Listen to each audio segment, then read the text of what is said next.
guys want to feed some animals? It may look like a simple summer outing, but these kids are at Terhune Orchards in New Jersey for a full day of school.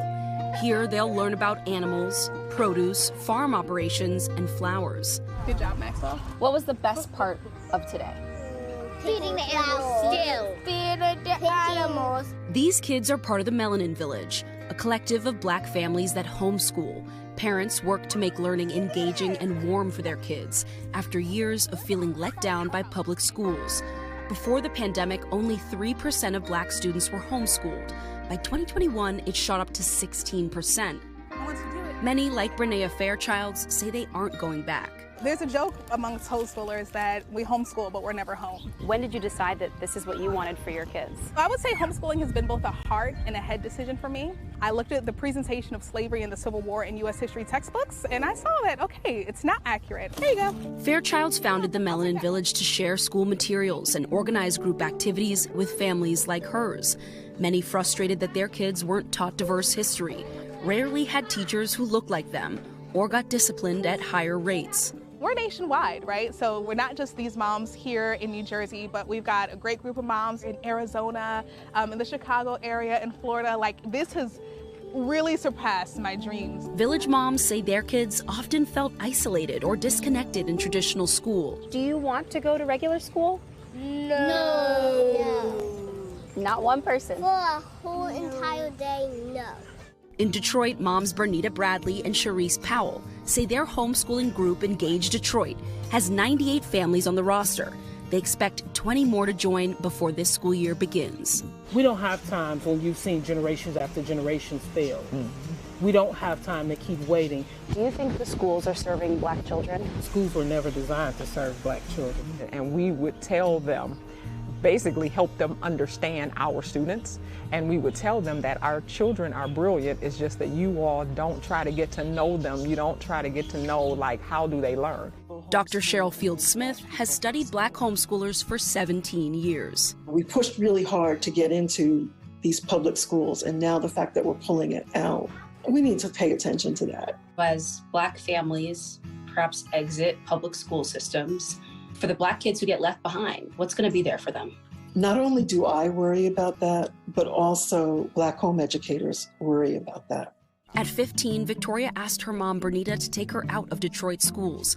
She says she was being bullied relentlessly for her appearance, and it didn't seem like her administrators cared.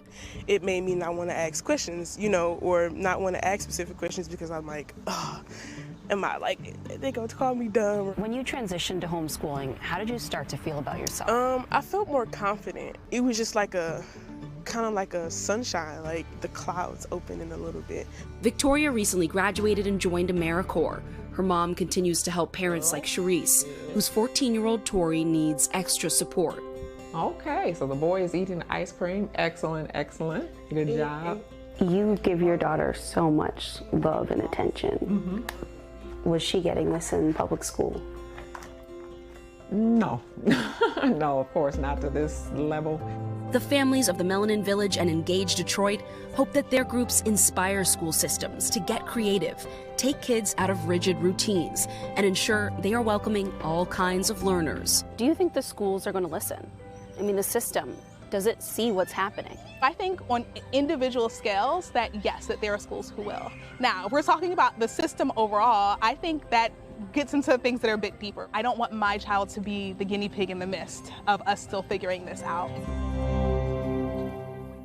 Some parents make this work by doing school on a very different schedule. Homeschooling doesn't have to be from 7 a.m. to 3 p.m.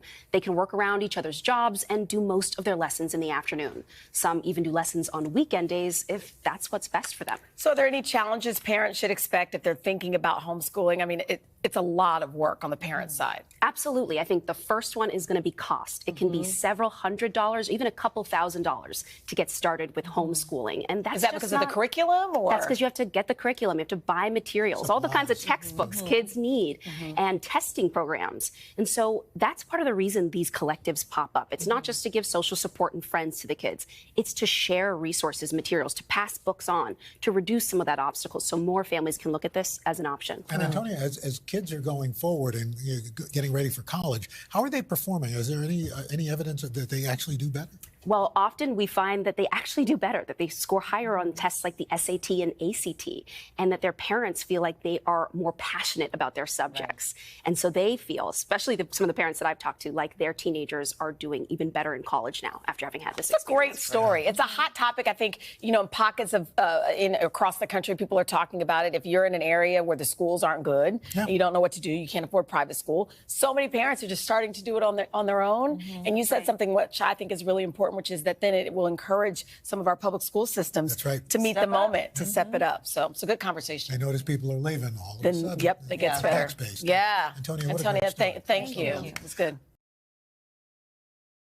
Hey, thanks for watching our YouTube channel. Find your favorite recipes, celebrity interviews, uplifting stories, shop our favorite deals, and so much more with the Today app. Download it now.